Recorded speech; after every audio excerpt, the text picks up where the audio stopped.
All right. Hello and welcome to yet another very special episode of the Mike Sennello Show, where we will be interviewing our first Board of Finance candidate in this series of interviews, Diane Klaif. Before we get to that, just to remind everybody of what the schedule is coming up. After tonight's interview with Diane Klaif, tomorrow at 8 p.m., we'll be interviewing fellow Board of Finance candidate Joe DiGregorio. And then on Thursday, we'll cap this week's of interviews with our interview with Town Council candidate and incumbent Sal Rankowitz. That's going to happen at 7 p.m. on Thursday. We are in the process of scheduling. Scheduling an interview for next Sunday night. We're in the process of scheduling an interview for next Wednesday night. I'll let you guys know as more information rolls in exactly when those are and who will be interviewing. As I've mentioned throughout the course of this series too, if you are a candidate for elected office here in New Milford and you want to come on the stream and chat, regardless of party, love to have you on. Reach out to me and we'll get an interview set up for you. If we don't have an interview scheduled for Sunday night, we'll just do a regular show as we have been doing for the past few weeks on this channel. So that's the schedule upcoming. And as I always do with these interviews, they're live interviews, and for a reason, we've talked about that. And every interview will cap with your live Q&A. So this is your opportunity to press these candidates. This is your opportunity to have direct access to these candidates. Again, if you've got tough questions to ask, get them in now. If you're watching at home on YouTube, get them in the YouTube comment section. If you're watching at home on Facebook, get them in the Facebook comment section. We'll get to your Q&A as soon as we're done with this interview, and we'll forward those questions on to our guest, who is tonight Board of Finance incumbent and candidate Diane Klaif. Diane, thanks so much for coming on.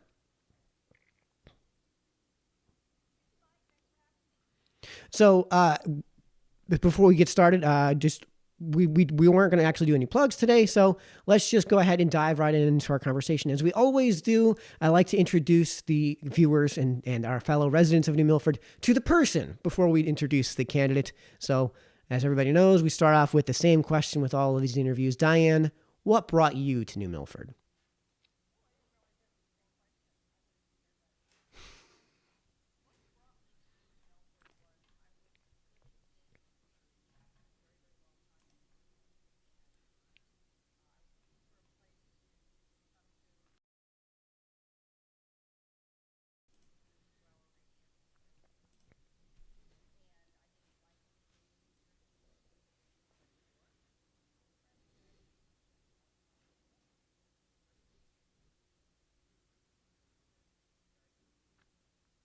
Interesting. You went from New Jersey to Connecticut based on Candlewood Lake. That's really interesting. That's a new one for me.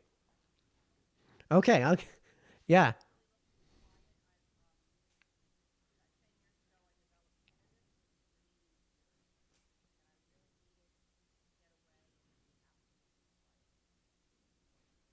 Well, that's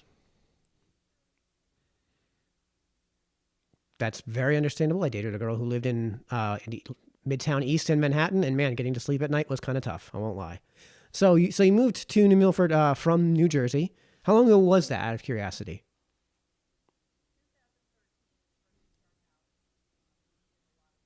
Okay.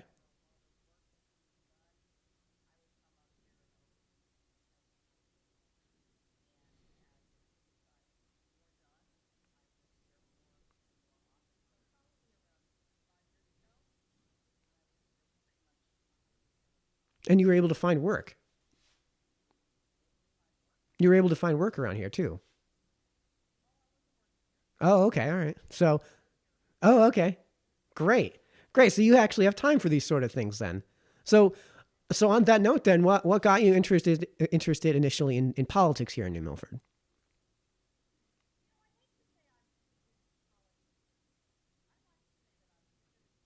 Okay.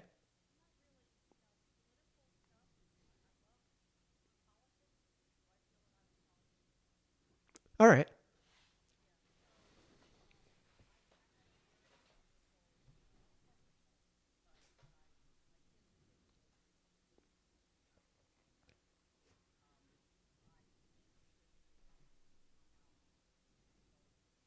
Okay.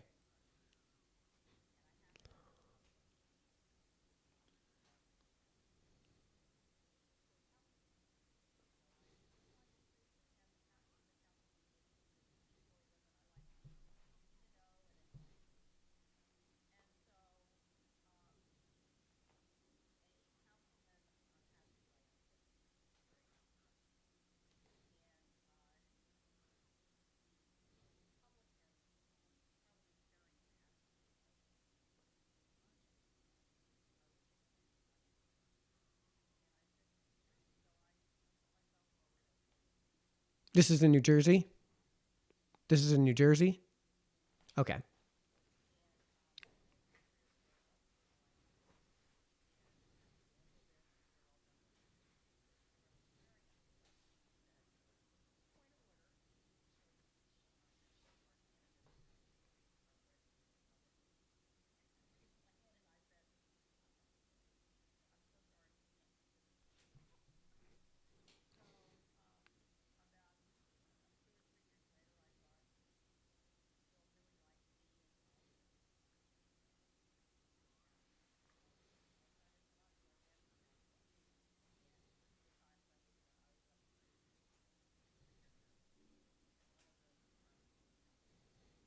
So your experience then in town government extends beyond your experience here in New Milford then? All right. So to that extent then, you've actually served on boards and commissions previous to your experience in the Board of Finance. You want to talk about those?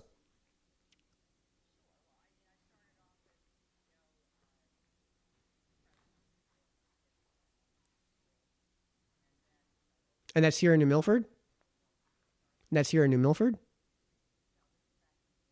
Okay. Well, how about so we moved on from some in New Jersey. You had your experience there, and you came to New Milford. What are some of the boards and commissions you served on here in New Milford before you joined the Board of Finance?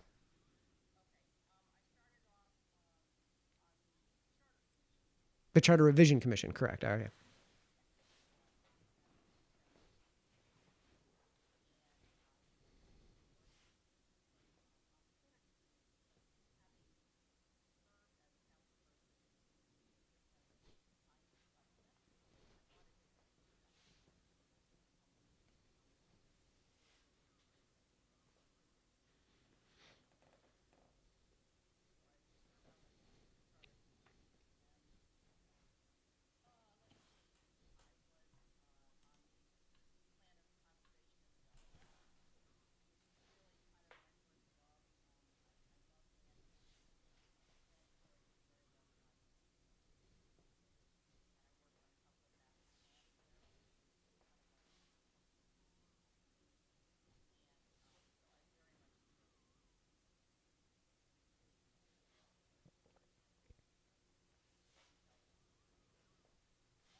So,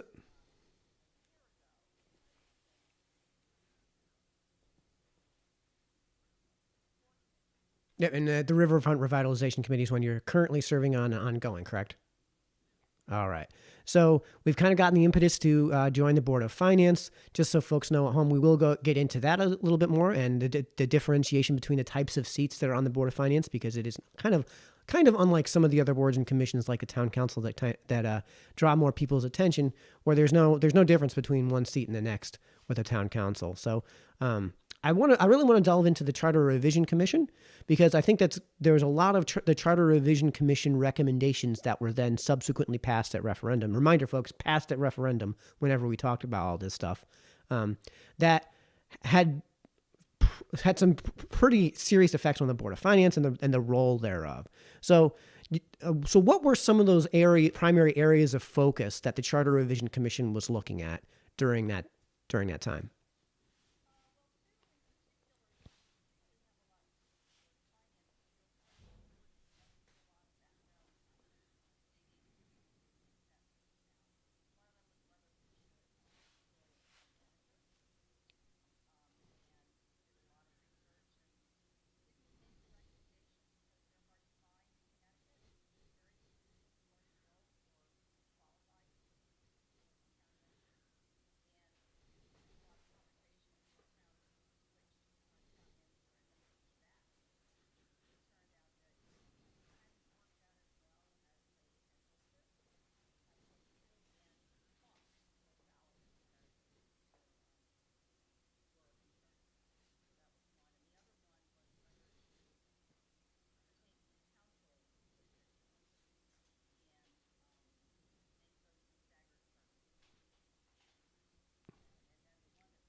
Well, it was a much higher threshold, as I recall, for before a Board of Finance approval. Yeah.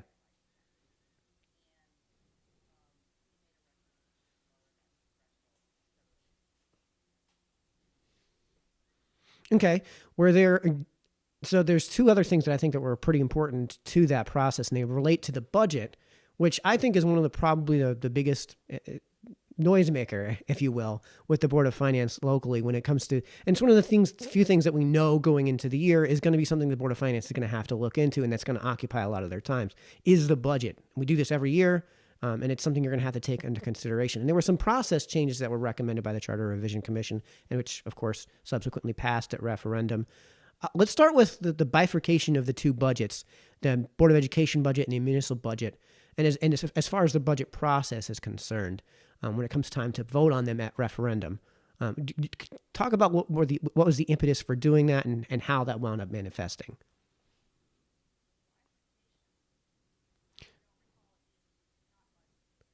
Oh, so it used to be that if the Board of Education, let's say the municipal budget failed at referendum, that you'd have to review the entire budget and repass both sides of the budget. And now it's okay.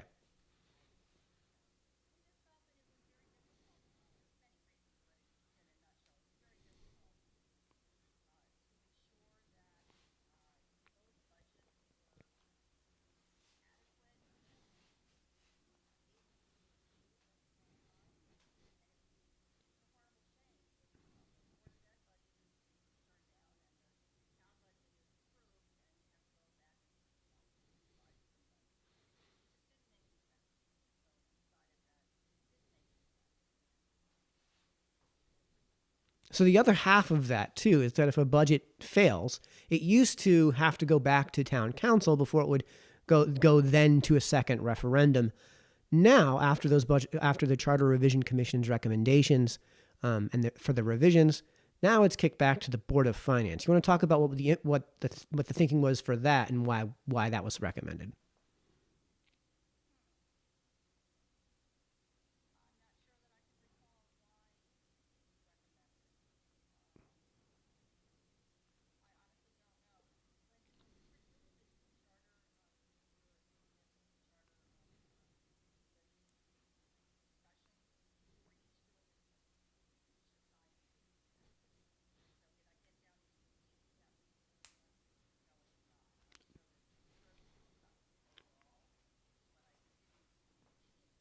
So, what would be your thoughts then, just very generally speaking, in a nutshell, of why you would either be in favor of or not so in favor of making that change, so that when the budget fails, it's oversight on the second go around is from the Board of Finance rather than the town council. Is that something that you think is a good idea, a bad idea? What are your thoughts?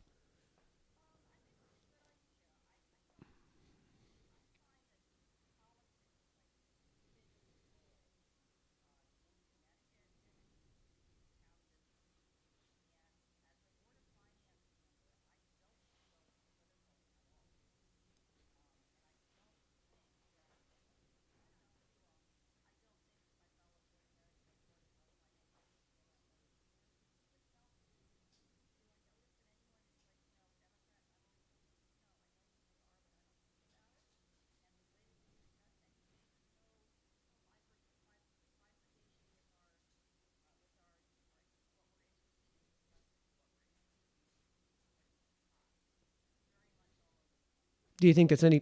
Do you think that's any different from the town council?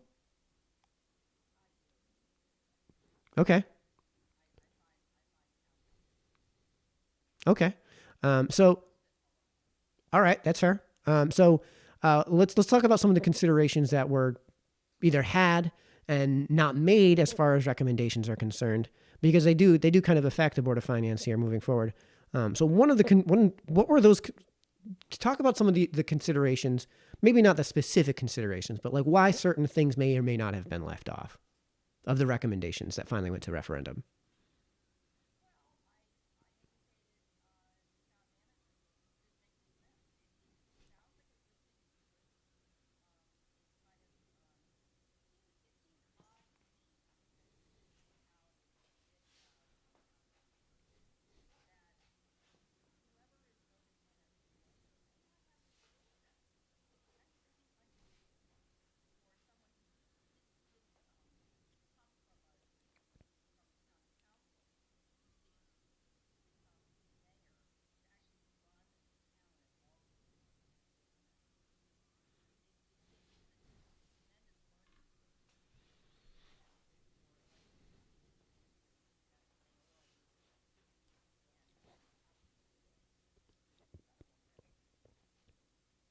So then in that case, that almost sounds like a rationale for having a town manager who you would hire rather than elect. Okay.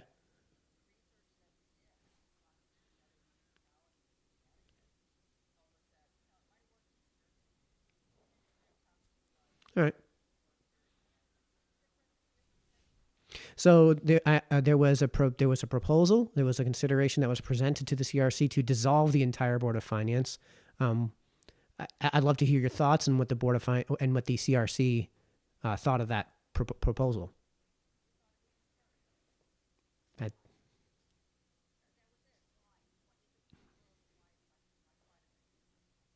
okay. All right.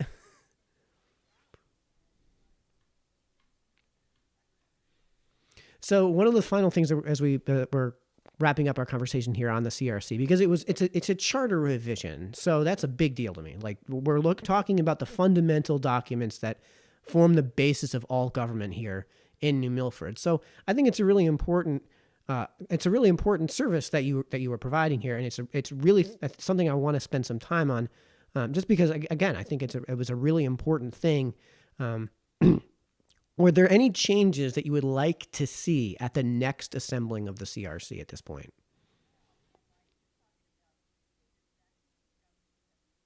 Mm-hmm.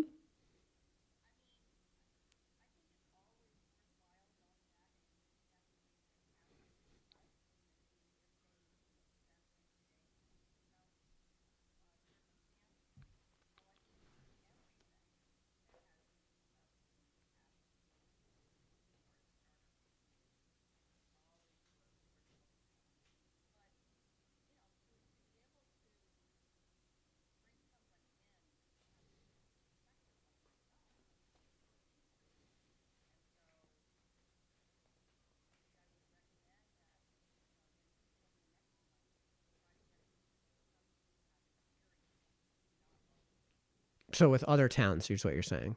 All right. Okay. So the mayor, on that note, then the mayor.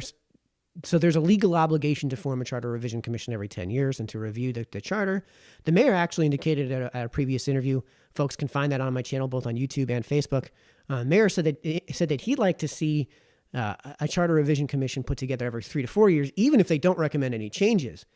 So your thoughts on that? He said 3 to 4 years. What do you think?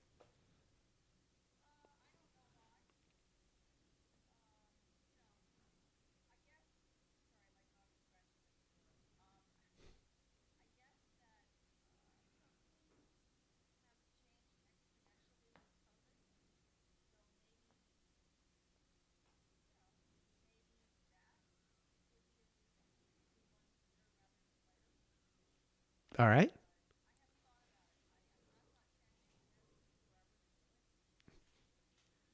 Almost a year, yeah.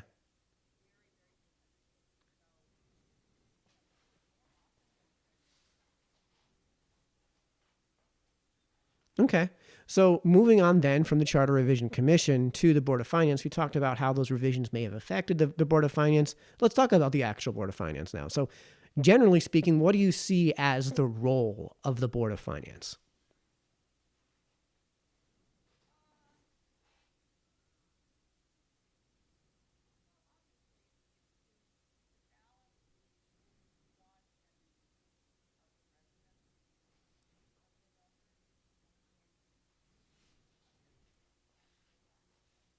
Okay.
Yeah, I have in my notes. We'll be getting into the ARPA funds.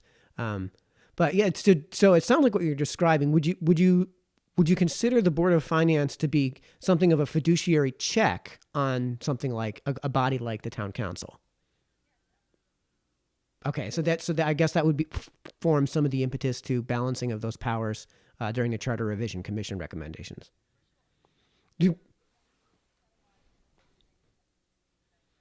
would you describe the Board of Finance as a policy-making body? Okay, fair enough. So the board has a degree of discretion built into it, as far as how far it should reach, where it should have some oversight, where lines are drawn, basically. So, what for you? What should be the discretion? What should the discretion? Excuse me. Where should discretion on the board begin and end?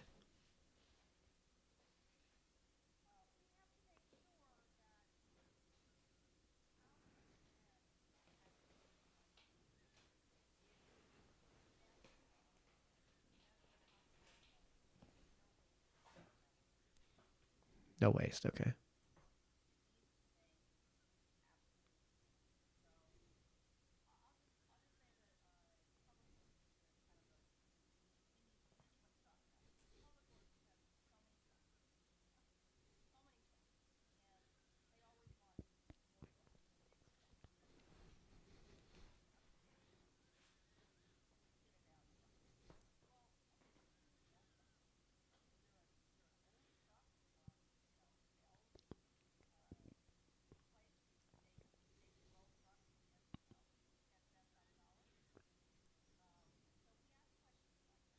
Right.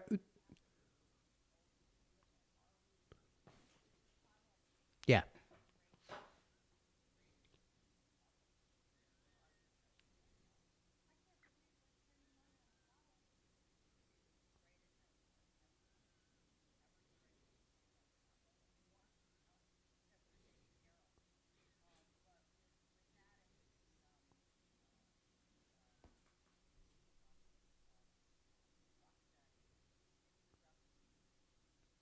Oh, the brine truck.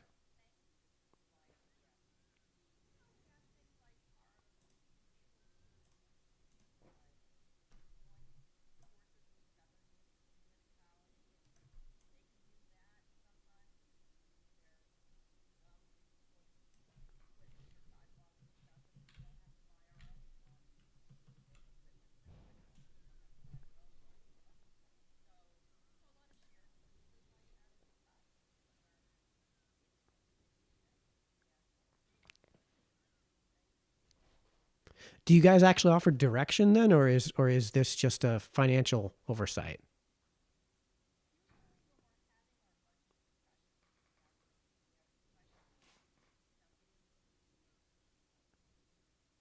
Okay, so then is the direction to, let's say with those trucks, is the direction to say find another way to do this truck, or is the direction more of just, okay, we're not going to spend this money on this thing until we can find a way to save some money on this?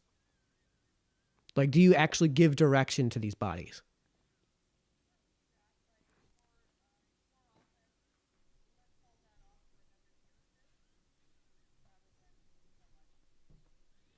What's the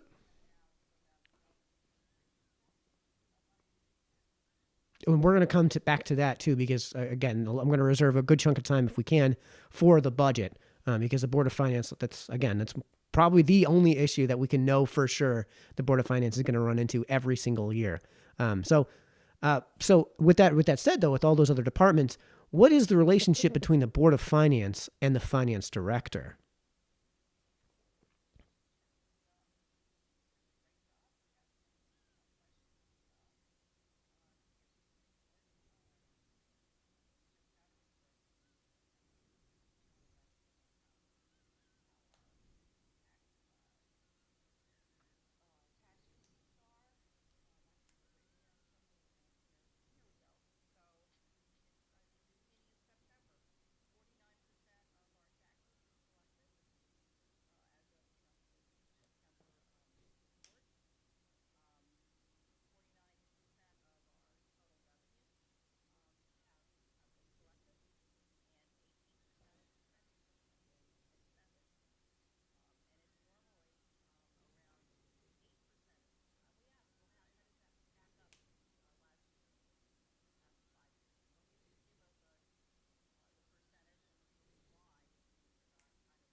Yeah, paying towards the principal. Oh, okay.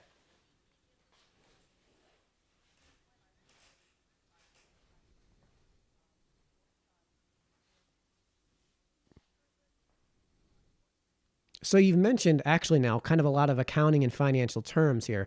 You know, anticipated notes. We talked about bonding. You've talked about percentage yields, and you talked about financing. You talked about bonding.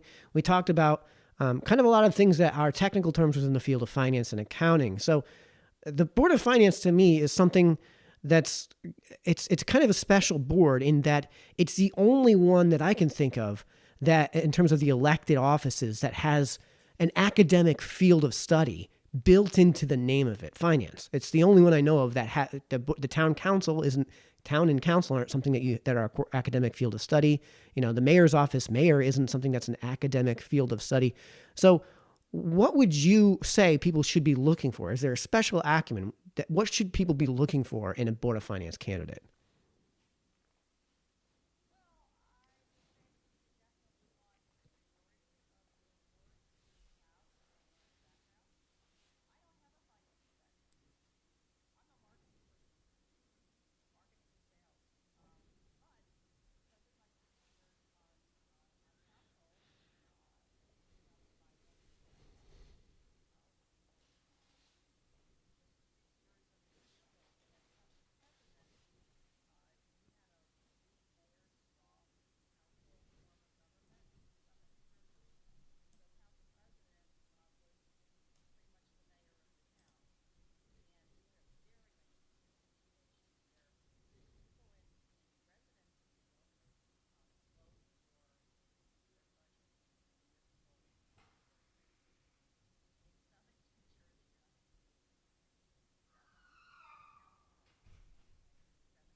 Huh.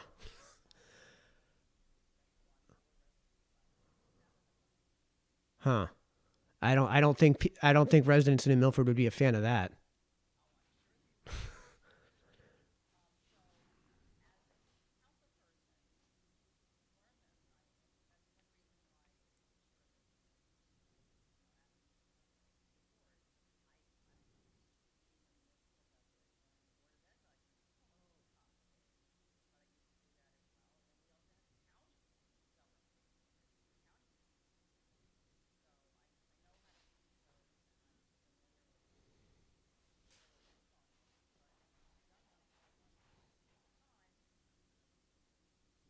Right, and you can build up that acumen and experience without having to actually necessarily sit through a college course for something like this. So, in serving in the board now, you mentioned that Pete Bass asked you to serve as an alternate at first, now you're serving as a seated position. You want to just talk briefly so people understand the difference between the seated and unseated positions and the elected versus appointed positions on the Board of Finance.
Interesting. Okay.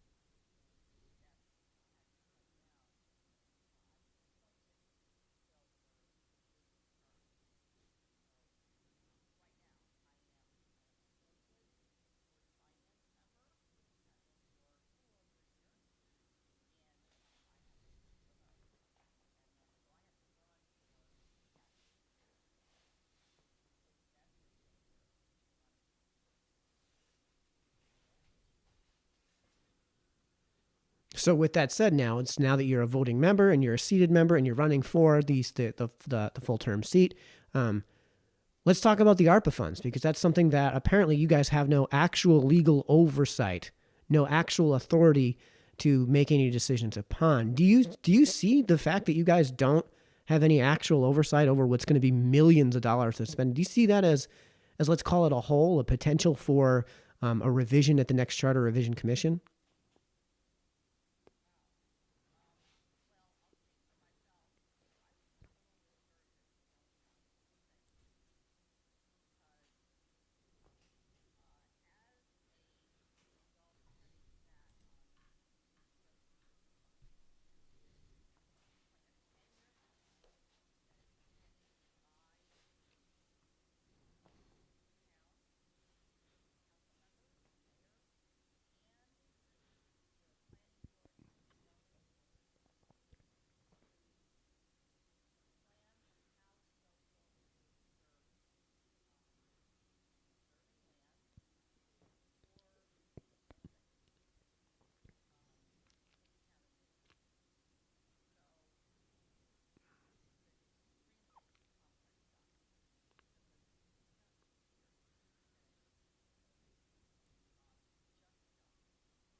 The consulting firm.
So speaking on that, then you did get a chance to at least offer effectively a straw poll position at the last Board of Finance meeting.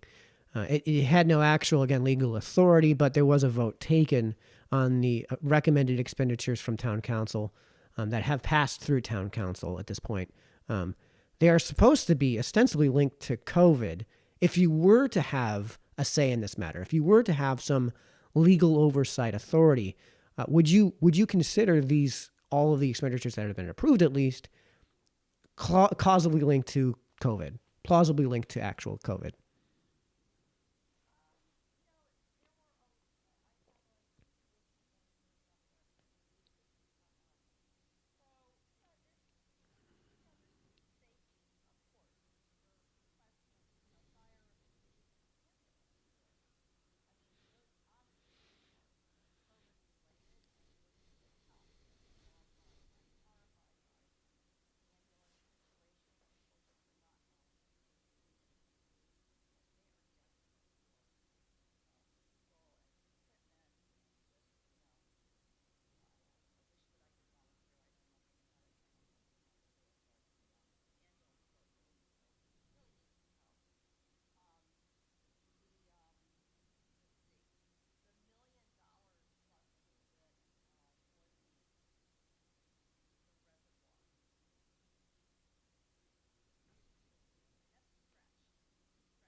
Well, I mean, I imagine it's actually necessary. I imagine it could be seen as altruistic, but the question we have here is it actually causally linked to COVID?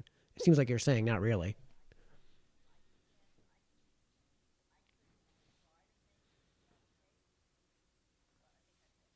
Okay.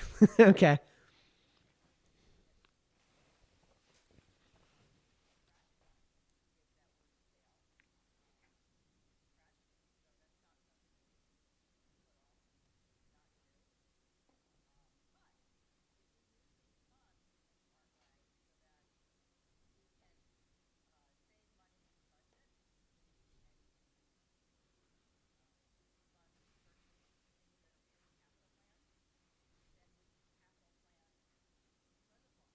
Okay. Well,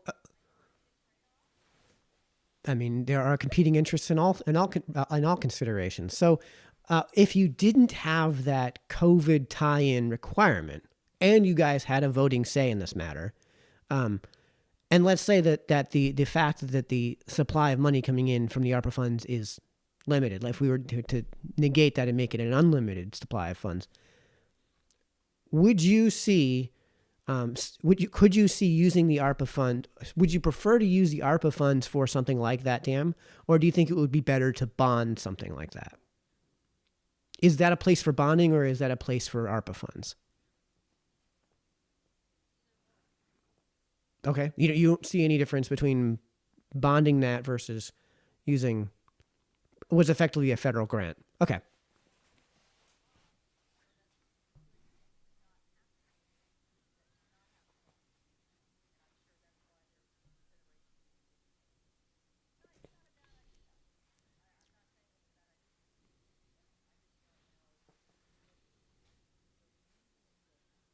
Okay. Well, you seem pretty. You seem like you really wanted to talk about the ARPA funds earlier tonight, so I'll give you a chance to just parting thoughts on the ARPA funds before we move on to the budget.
Sizing from the big house, as their kids grow and they don't need the big house, they want to be able to stay in town. And there are not many options to do that. So you have the older population with, the big house. It doesn't have to be an expensive house, just the big house who wants to, downsize it and not have the maintenance and all the troubles with a yard or with a big yard. And then you have young people with children who might want to move here, and there are not that many houses in for rent for a young couple, a young family to kind of get a start in home ownership. You rent for a couple of years, you save up some bucks, and you buy an inexpensive house. The rental market is quite tough, and then there's a lot of people who cannot afford housing. I think our homeless population has been taken care of for the time being, and kudos to Pete for having and the town council for putting that young man in charge. I forget his name of finding housing for the needy. But I think we need some affordable housing as well, and meaning low cost, not Section 8. Lowercase a, lowercase h, affordable housing. Yeah. Yeah. Lower. Yeah. Affordable housing. So I think we need to improve our housing stock across all levels. So I would love to use some of that that funding to do that. And yes, I think that's absolutely COVID related. Okay, well then let's move on to the budget, because I think that might actually have a relationship to all of that. So we've actually talked about the role of the Board of Finance in the budget process. So just to be clear, so folks understand, does the Board of Finance have line item discretion? Can you repeat that? I'm sorry. So we've talked about the role of the Board of Finance in the budget process already, but let's just clear this up. Does the Board of Finance have line item discretion when it comes to the budget? So, in terms of the budget, we're not talking ARPA. Correct. We're talking budget. Mm-hmm. Well, that's a kind of a slippery slope. So not really.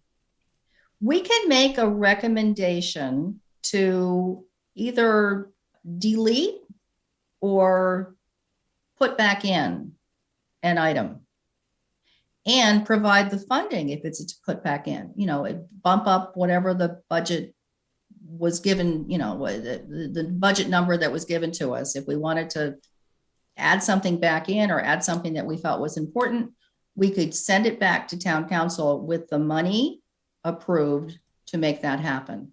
It is up to them to decide what to do. They can accept the budget with the additional funding and not fund whatever it was that we wanted them to do. All right. So it's a little bit of a slippery slope. So you don't have the line item discretion. Whatever recommend you. So you guys take off of the top and just make basically verbal recommendations. Yes. So that if it doesn't pass, then the next time you guys review it, you guys have the opportunity to review those recommendations. Correct. All right. So then we talked about this. We touched up on this too. What are your guiding principles when it comes time to oversee the budget process from the seat on the Board of Finance? What's the guiding principles for you? I have to repeat it. It's to balance our residents' wants and needs in a fiscally responsible manner. Okay. Well, then, so I don't know any other way to describe it. All right. So what underlies that then? What are things that that would allow you to decide what is a want versus a need when it comes to the budget process? Do we need an indoor community pool? I think that's a want. Do we need a new roof on the high school? That's a need. Okay. It's that simple. All right. Well, then in that regard, since we're talking about a high school roof, has the Board of Education budget ever been cut? No, it has not. Okay. No, it has not. So in your interview tomorrow night with Joe DiGregorio, Joe has done an excellent job looking at the numbers, looking at websites. He's cited all of his sources. Not once in 10 years has the Board of Ed budget been cut. All right. He has all of the information. You'll be wasting everyone's time if you want me to do it, to explain what he has done, because he knows that I'd have to be reading from a piece of paper. Now, we did talk about that on the show last night, so you guys can check that out too. We brought up his post. I will bring that up with Joe. You asked me to bring that up to him tomorrow night. Folks, if you're watching at home, we'll be interviewing Joe tomorrow night at 8 p.m. So if you guys want to press him on that too, you guys can do that there too.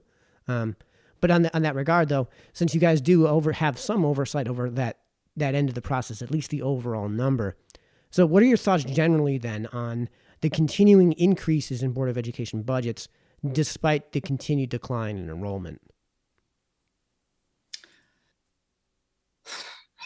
Again, that's a really tough question.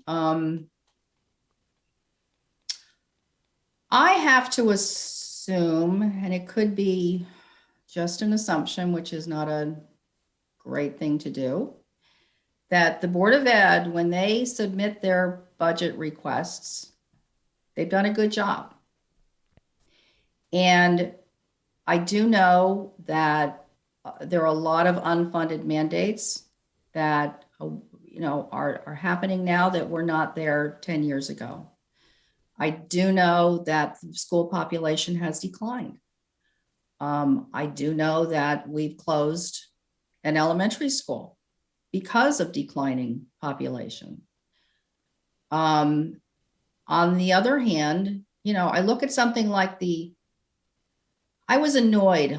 I'll use that word. I was annoyed when last year the transportation budget had increased significantly, and I question, why. It's for the buses, obviously. Why is it up so much? They negotiated a new contract. And do I remember the percentage increase? No, I don't. But it was a 3 or 4 or maybe 5 year, I think it was more like a 3-year contract with, I thought, ridiculously high increases each year. And so it's too late. It's negotiated, they have to pay it, or it's going to have to come out of the budget line somewhere, another budget line somewhere. So, I approved it. Do I think that in the future there should be more people at the table negotiating something like that? Yes, I do. I don't know whether our finance director is involved in that regard, but I do think that there should be some working together on the town side and the Board of Ed side to make sure that we're getting the best bang for our buck. So you talked about some specifics when it comes to the Board of Education side of the budget. So what are some line items or just general areas of, say, bloat versus some areas of dearth, let's call it, on the municipal side of the budget? I didn't understand what you said. Some areas of what? Let's call it bloat versus areas of dearth. I didn't understand the word. Bloat. B-L-O-A-T. Oh, bloat. Yes. So okay, so say the question again. I could not understand it. So you talked about some line items with the Board of Education where this might be the case. How about the municipal side? Where are some line items or areas of bloat versus areas of dearth? I don't know that I can identify either. I mean, we go through those budgets line by line by line. We ask tough questions. We really want to understand why something costs so much. I remember when they were upgrading the IT systems, it seemed high to me. And we asked the department head who was presenting that information, and it's expensive stuff, and you have to make sure that everything is secure and it's just the best that we can do, because it's so easy to hack into things and do some real damage. So I can't say that I can identify some bloat. If I could, then I would have brought it up at a meeting. How about dearth then? The opposite. How about areas of dearth where maybe there's room to spend more money? On the municipal side. On the municipal side, yes.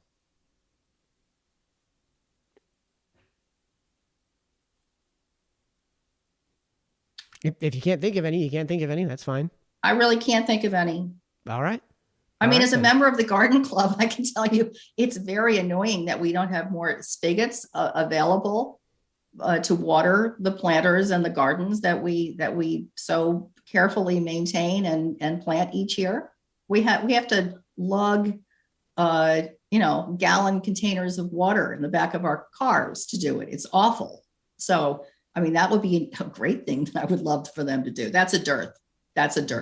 Put in some spigots. Putting in some spigots. Okay. So then in that regard, then we've had some surpluses over the last several years. Why the surplus? Why the annual surplus at the end of the year then?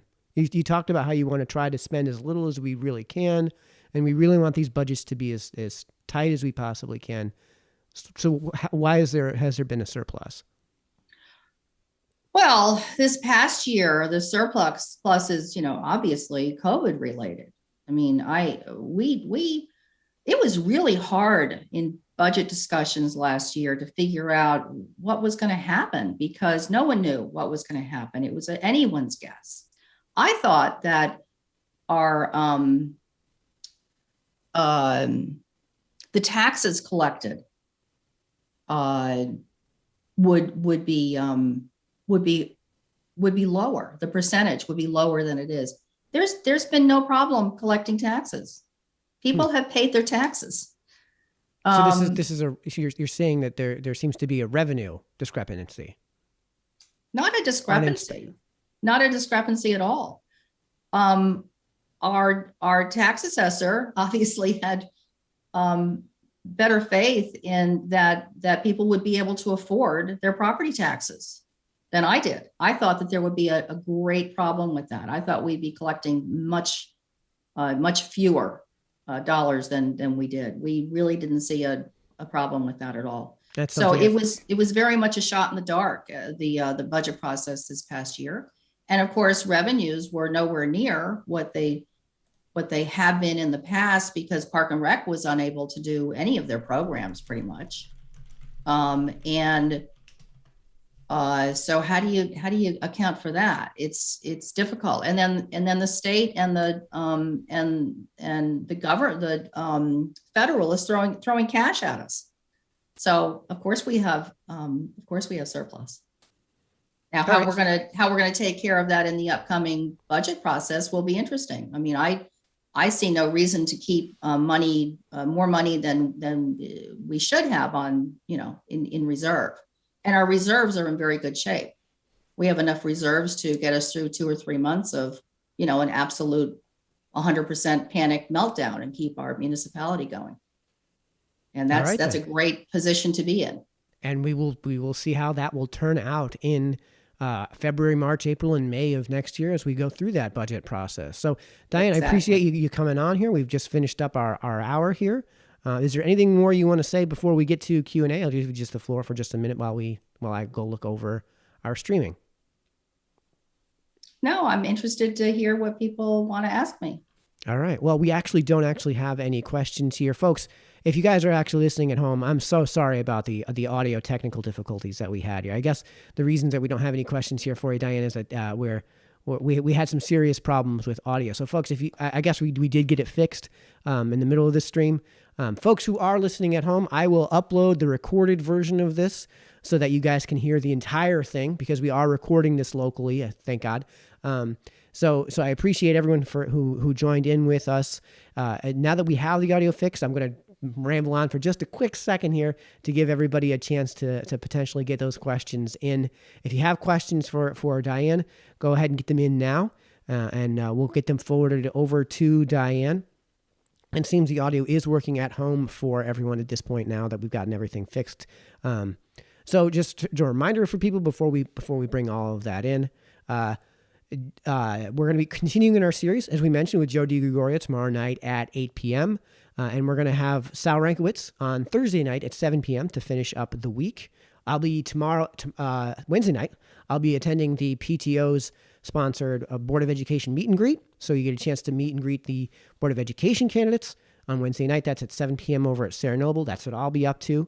On Sunday night, I'm hoping to schedule another interview. On Wednesday night of next week, we're hoping to schedule another interview. If we don't schedule an interview for Sunday night, we will just do the regular show. So, again, last call for questions before we sign off here. I'm not really seeing anything from the comments section here on Facebook, and I'm not really seeing anything on YouTube either. So, again, sorry, everybody, for the technical difficulties. I will get this uploaded as soon as I possibly can. Diane, thanks for coming on. Thank you, Mike. It was fun. All right. Good night, everybody.